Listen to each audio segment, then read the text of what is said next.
Marvel fans, we have got to talk about the MCU moving on from WandaVision into Loki and then into Doctor Strange 2 into the Multiverse of Madness. I want to talk about how magic and the Infinity Stones may be linked together and may have to do with some insane leaks and rumors for Doctor Strange 2 into the Multiverse of Madness, including that new Illuminati rumor.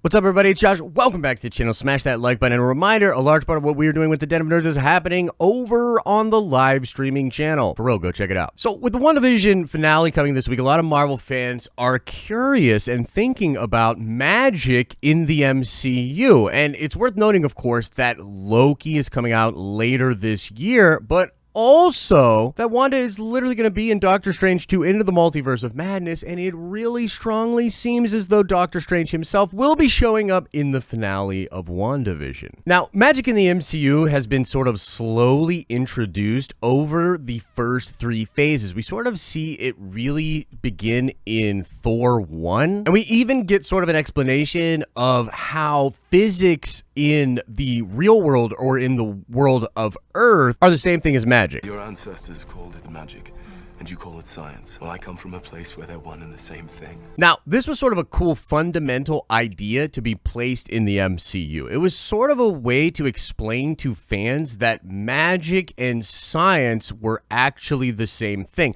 And this even plays out more in the Avengers when we see Thor and Tony sort of continuing this debate about magic versus technology. Now, interestingly enough, we see two franchises of Marvel take on the idea of the Infinity Stones from different lensings of technology and magic. And in the MCU, many of the different films have explored the Infinity Stones from different lensings of both technology and magic. In Doctor Strange, he of course has the Time Stone, but it is an artifact and controlled via magic. Stephen uses spells and runes to activate the abilities of the Time Stone. But in Guardians of the Galaxy, we see the Power Stone traded as a weapon on the black market and being like ushered around the universe and being acquired by warlords like Thanos and Ronan the Accuser. And in Thor the Dark World, we see the Aether or the Reality Stone sort of used as a concept that the Dark Elves use as a weapon that's maybe magical, but also we get a really scientific explanation for via physics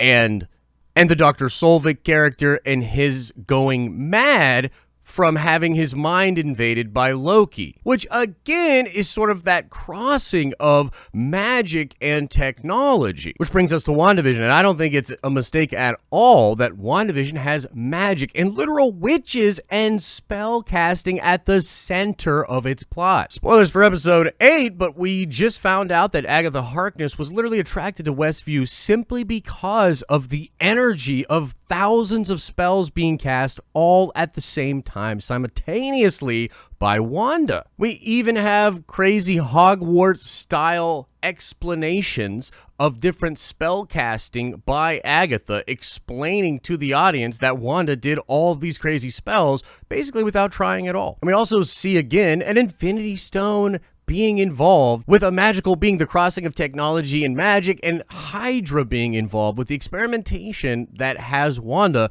perhaps unlock some crazy abilities. But it wasn't until the grief broke Wanda that she freaked out and spontaneously created the Hex and all of the spells that Agatha finally realizes after taking that Ghost of Christmas Past-esque trip through Wanda's trauma that it is in fact the fact that Wanda is a Scarlet Witch that is the real crazy thing. Now, there's some precedence for this in the comics, as Wanda does discover eventually that her actual mother was someone known as the Scarlet Witch as well, and that she does inherit some crazy magical abilities from her mother, as well as mutant abilities and genes from her father, who is Magneto in the comics. But up to this point, it's really confusing on whether or not the X-Men or the mutant thing is going to be involved here at all. We haven't really heard it mentioned thus far, and even though we see the Fox Pietro X-Men, there's some evidence and craziness out there suggesting maybe that's just a cameo or a troll. But regardless, let's now talk about how rolling out of WandaVision, we know we're going to be exploring magic and Infinity Stones in two other properties with two of the MCU's greatest magical beings so far. This would be Loki and Doctor Strange. Now, we strongly believe that the chaos magic and the craziness that is happening in WandaVision will create problems that both Loki and Doctor Strange will have to deal with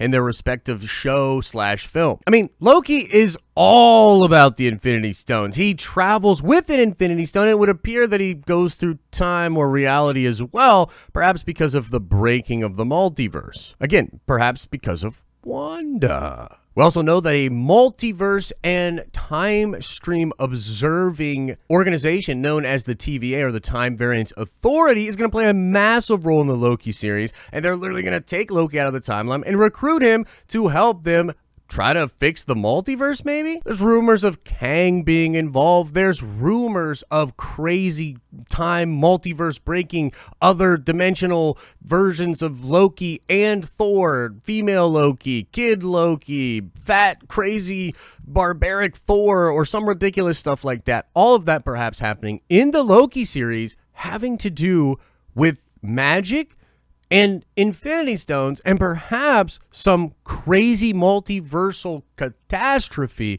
that is perhaps set off by Wanda. And of course, it's been known forever that Wanda will be joining Stephen Strange in Doctor Strange 2 Into the Multiverse of Madness. But we also know that Doctor Strange himself will be dealing with the multiverse breaking in Spider-Man 3. And the more we hear about the crazy multiverse stuff in Spider-Man 3, it seems like that film will also directly deal with magic and the breaking of the multiverse. And there's a rumor that Stephen will do a huge spell at the end of Spider-Man 3 in order to try to stop things, which will lead to more problems. Oh man, and this brings us to the latest rumors about Doctor Strange 2, and this all has to do with rumors of the Illuminati being in the film, but being multiverse versions of the character. This is coming from Daniel Richtman, and it tracks perfectly with other crazy rumors and reports out there, but some of this stuff has been at least hinted at by other insiders, and some of the reports have literally been corroborated by other insiders or scoopers. These are reports like Tom Cruise Iron Man being floated around, Joaquin Phoenix Doctor Strange, and that would make complete sense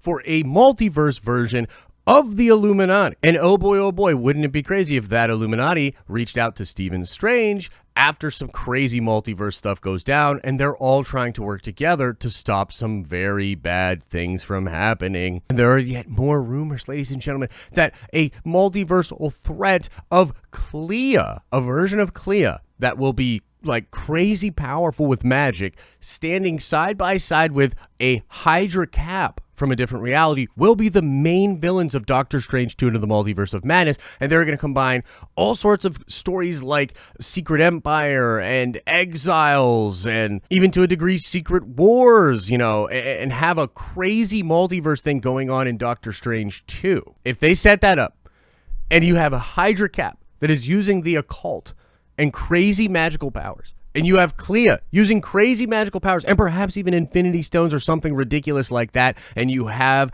a multiverse version of the Illuminati messing with Doctor Strange, Spider-Man, Wanda, and all this craziness. I mean, this sounds ridiculous, ladies and gentlemen, but it seems to be where everything is headed. And to me, this feels like it's been far in advance planned. Like this has to do with scenes in Endgame, like when Hulk is trying to get the Time Stone from the Ancient One, and she is explaining the powers of the Infinity Stones, how they keep the universe safe, and how everything's gonna break. And I think there are threads like Captain America stepping onto a time travel platform with Mjolnir and a suitcase full of Infinity Stones that were always meant to be left dangling to be picked up on later. And with the crazy rumors of Chris Evans actually coming back to the MCU for some roles, it makes sense that he could come back for that Hydra Cap thing in Doctor Strange 2 to set up this truly epic, just total nutso kind of sort of solution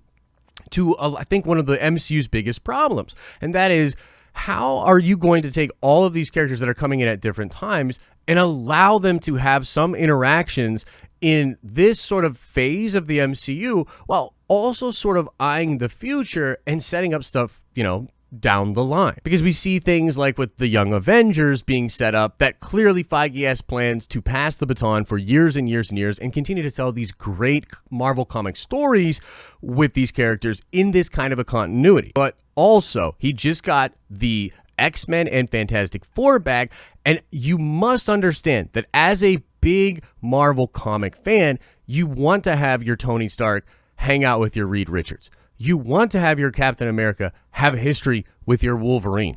You want these things to happen, and now he can.